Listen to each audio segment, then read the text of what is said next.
کہ ایک بیٹا اپنی اس ماں سے نکاح بھی کر لیا کرتا جب اس کے باپ کا انتقال ہوتا. معاذ اللہ. اگر آقا کریم نہ آتے تو سوچو ہم بھی ایسے زمانے جاہلیت میں مبتلا ہوتے. اگر کسی کی عورت کا شوہر انتقال کر جاتا تو ہم اسے ٹکا کر دیتے, اس کے چہروں کو کالا کر دیتے, اور ہو سکتا ہے کوئی بدبخت ایسا بھی آ جاتا کہتا جب باپ مر گیا تو اے میری ماں تو میری ملکیت میں. معاذ اللہ. ہو سکتا تھا نہیں ہو سکتا تھا, پر یہ آقا کریم آئے, عورتوں کو عزت دلائی. اور آج اس امت پر اتنا بڑا احسان ہے کہ اسی امت میں آقا کریم کا کلمہ پڑھنے کے بعد وہی عورتیں اور وہی مرد آقا کریم کی برات میں بھوکتے ہوئے نظر آ رہے ہیں. کیا کہتے ہیں یہ شرک ہے. ابھی میں نے اپنی کھجوری کا ماحول کچھ دن پہلے یہ بھی دیکھا تھا, کہنے والی بات نہیں ہے پر کہنا میں چاہتا ہوں کیونکہ عوام کو بھی ہوشیار اور متنبہ اور خبردار کرنا ہے. آئے دن ہمارے سنی بھولے مسلمانوں سے سوال کرا جاتا ہے کہ بتائیں قرآن کریم میں کہاں ہے آقا کی ولادت منائی جائے. بتائیں قرآن کریم میں نہیں ابھی آیت میں نے قرآن کی پیش کری نہیں کری. وَاذْكُرُوا نِعْمَتَ اللَّهِ عَلَيْكُمْ, اور اللہ کی نعمتوں کو ذکر اپنے اوپر لازم کرنا. یہ قرآن کی تو آیت ہے. تمام نعمتوں کی چاند آقا کریم کی ولادت و شہادت ہے. اللہ تبارک و تعالیٰ نے آپ کو پیدا فرمایا. یہ تمام نعمتوں کی جان ہے. جب اور نعمتوں کا ذکر کریں تو آقا کریم کا ذکر نہ کریں. پر وہیں پر کچھ وہابی جنہیں اہل حدیث غیر مقلد کہا جاتا ہے, وہیں پر کچھ دیوبندی چاہے وہ ہندوستان کا ہو چاہے پاکستان کا ہو آقا کریم کی ولادت پہ اعتراض کرتے ہوئے نظر آتا ہے. اور ہم نے کھجوری کے ان ناہنجار اور خبیث لوگوں کو بھی دیکھا جنہیں استنجا کرنے کا تمیز نہیں ہے, جنہیں اپنی نمازیں صحیح کرنی نہیں آتی, جنہیں کلمہ طیبہ پڑھنا نہیں آتا صحیح سے. آپ ان سے پڑھ دو تجوید کے ساتھ تو ان کے مسجدوں کے حافظ نہیں پڑھ پائیں گے میرے سامنے, ورنہ تو آج چیلنج کرتا ہوں میں ان کو, بیٹھیں آ کے اور پڑھیں میرے سامنے سورہ فاتحہ. بحمدللہ تبارک و تعالیٰ تعجب شیعہ کا ایسا کرم ہے کہ انشاءاللہ الرحمن اس کی سورہ فاتحہ میں غلطی نکال دوں گا.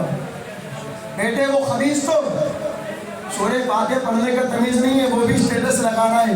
یہ کون سی عید آ گئی. ارے منحوس ہو, اس دن تو مر گئے تھے جب شیعوں نے اپنے ماتم نکالے تھے, چہلم نکالا تھا. کہ چہلم شریعت میں جائز ہے؟ کیوں؟ چہلم کا رد نہیں ہوگا کیونکہ آقا کریم نے پہلے فرما دیا کہ تمام مشرک بھائی ہیں. تو جتنے 72 فرقے جہنمی ہیں تو ایک دوسرے کی تو کریں گے. بعض اوقات چھوٹی موٹی بات کرتے ہیں, بعض باقی تمام فرقہ باطلہ اہل سنت والجماعت کے پیچھے ہاتھ نہا دھو کر پڑے ہیں. سوچتے ہیں کیسے نہ کیسے اہل سنت کی ذات کو مذروع کر دیا جائے, اہل سنت فرقے کو گرا دیا جائے. پر وہ کیسے گرے جسے خود اللہ تبارک و تعالیٰ بڑھائے. کیوں بڑھائے؟ کیونکہ آقا کریم کو اللہ تبارک و تعالیٰ نے بڑھا دیا, غوث اعظم کو بڑھا دیا. میرے حالت فرماتے ہیں تو کسی کے گھٹائے سے گنا گھٹائے نہ گھٹے گا جب بڑھائے تجھے اللہ تبارک و تعالیٰ تیرا. جب حالات میں کہہ دے کہ اللہ تعالیٰ بڑھا رہا ہے تو یہ گھٹائیں گے, یہ گھٹائیں گے. ان کی اوقات نہیں گھٹاتے. جب اللہ نے بڑھا دے تو کس کی اوقات ہے گھٹانے کی؟ جو گھٹانے چلے ہیں مرتبے. جب یہ بات آئی, اچھا چلو یہ تو ان کے چہلم کی بات تھی, ابھی دشہرا بھی آئے گا ہندوستان میں. آپ اسٹیٹس پہ کسی دیوبندی کے وہابی کے اسٹیٹس پہ نہیں دیکھ سکتے راوڑ کو دیکھنے مت جانا, اور آپ اپنی راجی پارک کا ماحول دیکھ لینا. میں یہ نہیں کہہ رہا کہ ہمارے کچھ جاہل سننے بھی جاتے ہیں, پر ہمارے علماء تو اس بات کی تقریر کرتے ہیں اور باضابطہ بڑی جوش و خروش کے ساتھ کرتے ہیں کہ ایسی مدارسوں میں جانا شرک ہے, ایسی مدارسوں میں جانا کفر ہے.